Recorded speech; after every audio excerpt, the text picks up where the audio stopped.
welcome to Peg's Crafty Creations. Thanks for taking time out of your day to hang out, chit chat, craft, and create with me. Today I'm sharing how I do the elastics on my journals for the closures.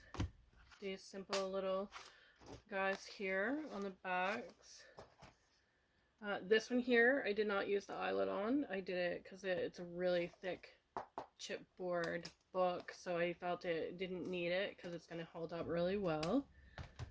This one here, I did use them on the back, and I have that, so you can have that in the front or the back. And then on this journal I just made, I'm getting ready to add the cover part.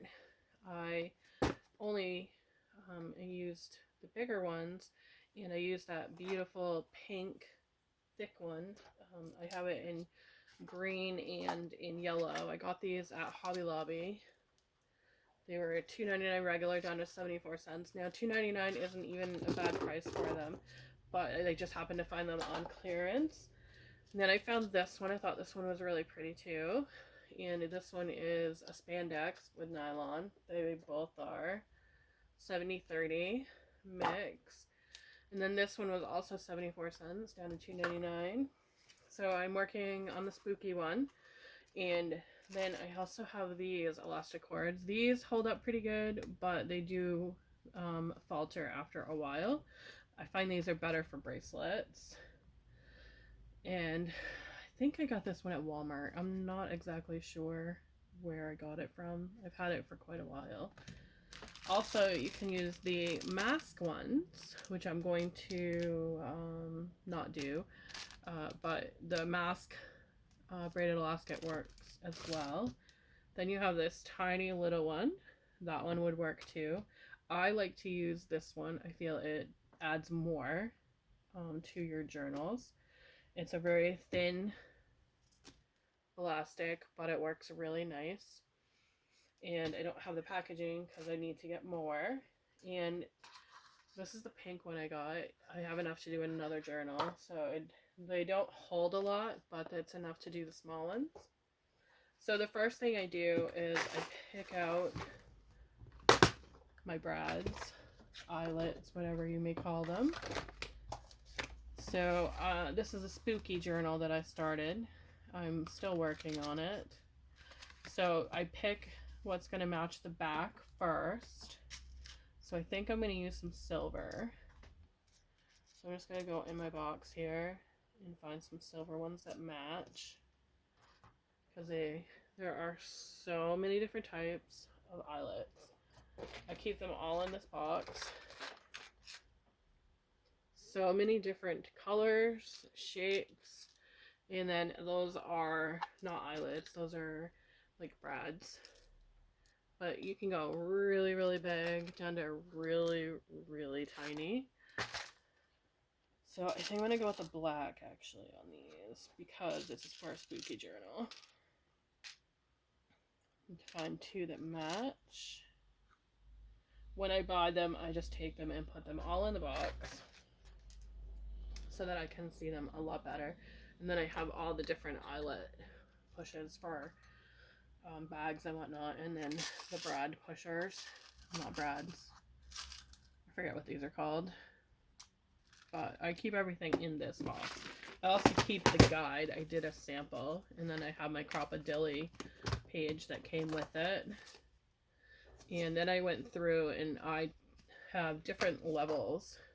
So you have different button snaps here. Pops up on the Cropadilly. So you have the rose gold, silver, like a gray, and then gold.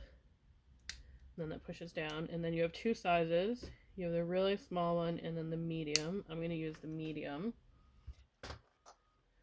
So I put what kind of outlook I'm going to get on the back here of what I get for those different eyelets, and the same here.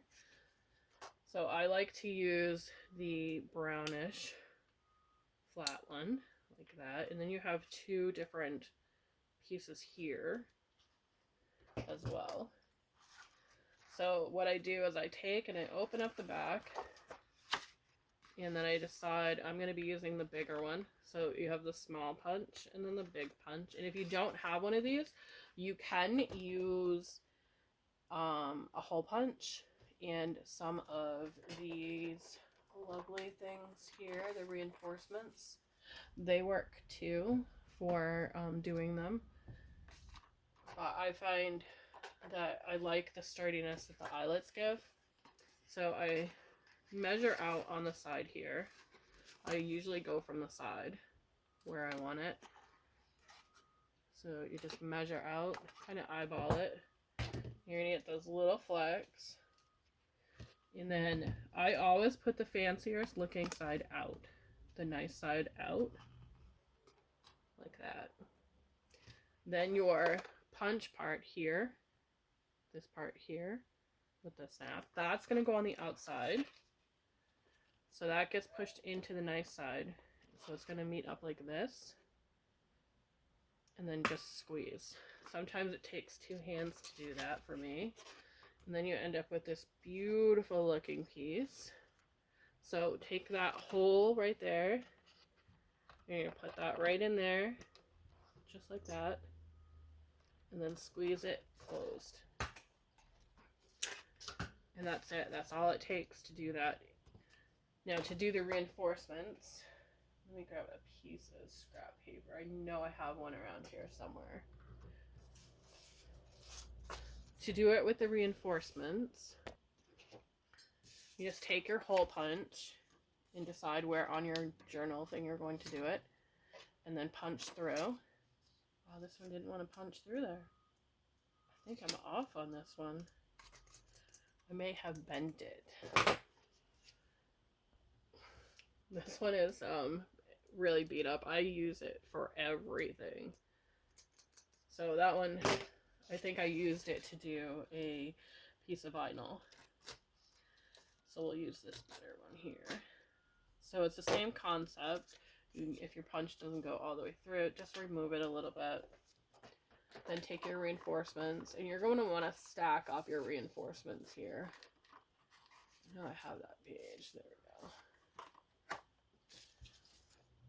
So I'll use the colored ones here. So you just remove your reinforcements, put them on there.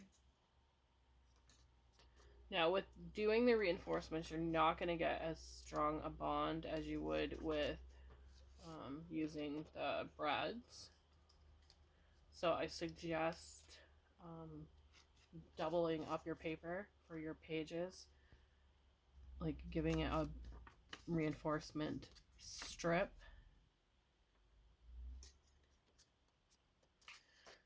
Just like that. So your reinforcements will stay on there and help you keep your paper in, your tags in place. Not tags, what are they called?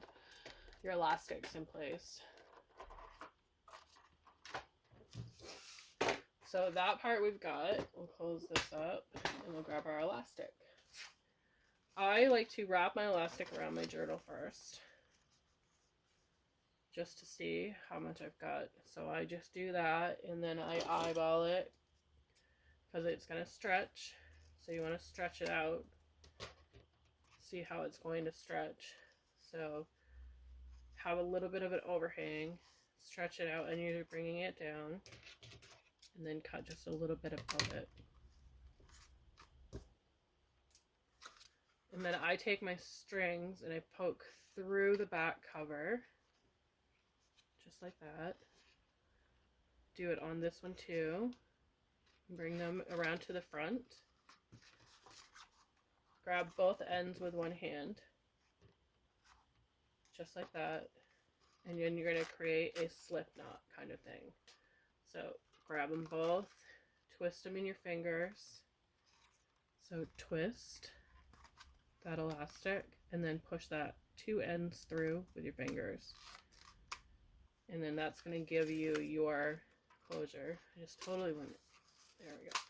That will give you your closure, and then pull those tight. And that's going to give you your little closure.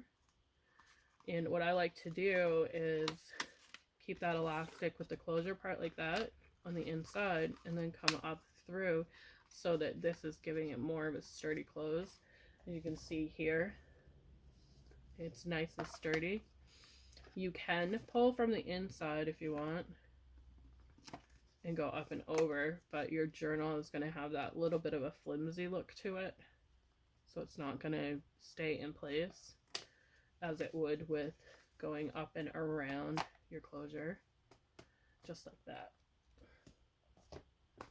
So that's it. That's how I do my elastic closures. And if you want the elastic, the fancy part on the outside, the little doodahs there, you can pop them through your eyelet so that you have that little bit of an elastic on the outside. So it looks like you got those little trims, like I did with this one here. You have that little bit of excess, and you can put charms and whatnot on here, add to it if you like. And that's it. That's how I do those. Thanks for watching. If you have any questions, please don't hesitate to ask. I will be happy to answer them. Thanks for watching, and I'll see you in the next video.